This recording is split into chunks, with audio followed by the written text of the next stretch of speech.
Some additional things you're going to want to be working on as you're trying to get comfortable with your Hapkido techniques. And a lot of these, what we're going to do is we're going to do these off of a punch.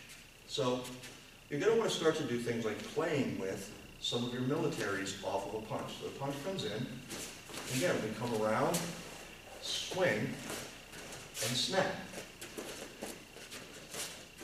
Or perhaps we do, again, another circle block. We come underneath, and instead of doing the basic, we tear through with the military.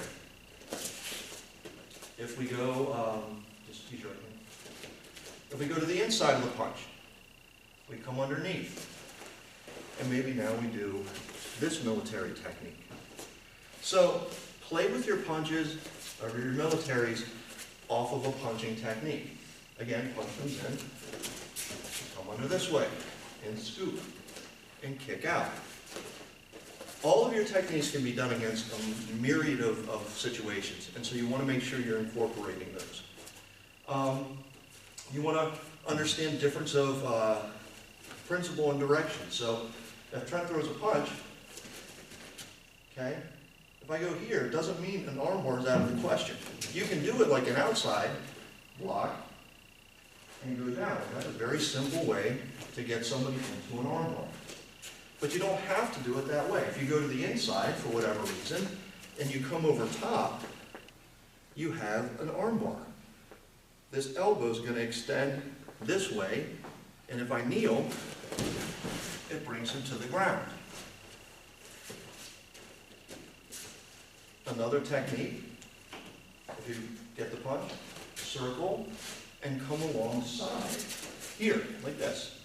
Scoop over, come under, and again, we're just making this elbow bend the wrong way. So I pull down and lift up, and here we go. If you want to take down, again, takes down, very simple. You just go to your knee, and you keep the lock, and you keep pressure on the joint. So you want to work on some of those different directions and different ideas of what you can do. If we do a sandwich, a number 5, we do this from a wrist lock. You want to be able to take them different ways. I can take Trent over here. Just where you place your swing foot will determine where he goes. So if I turn and I want him to go there, that's where I'm going to place my swing foot, and I'm going to put my shoulder in that direction. And there he goes.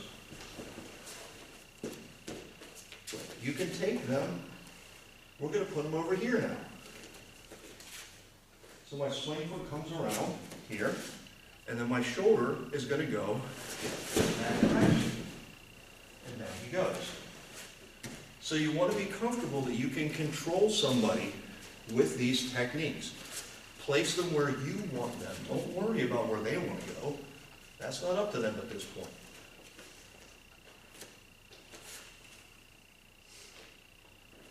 The other thing you want to do is you want to learn to decrease your footwork.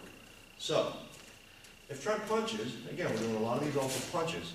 A lot of our stuff, we go under the arm. But you don't have to. Come with your left hand so it's easier. Start with an arm bar, and that's the beginning of your control. Take it here, and then bring back the gooseneck.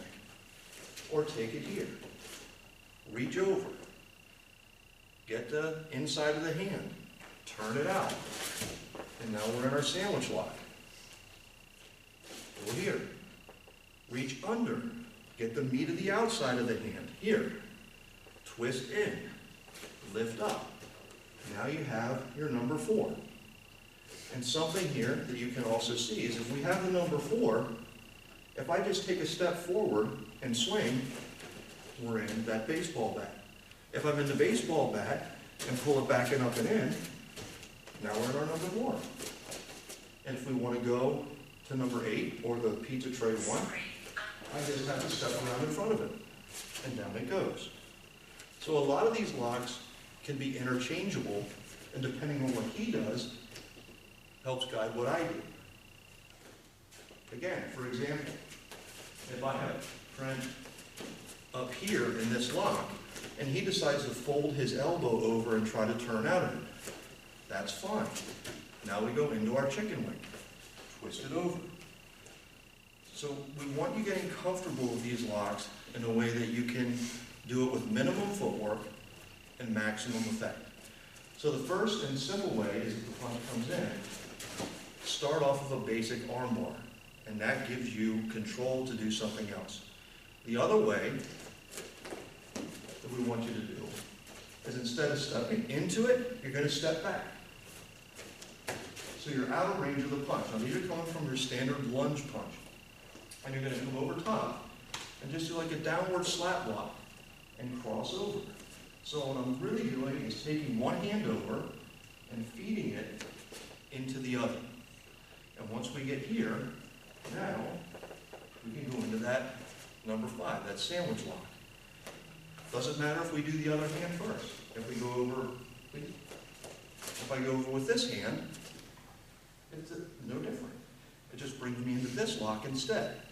And like we saw, once you're here, there's other things you can do. You can come underneath and grab this way, okay? You can come over and pull through here.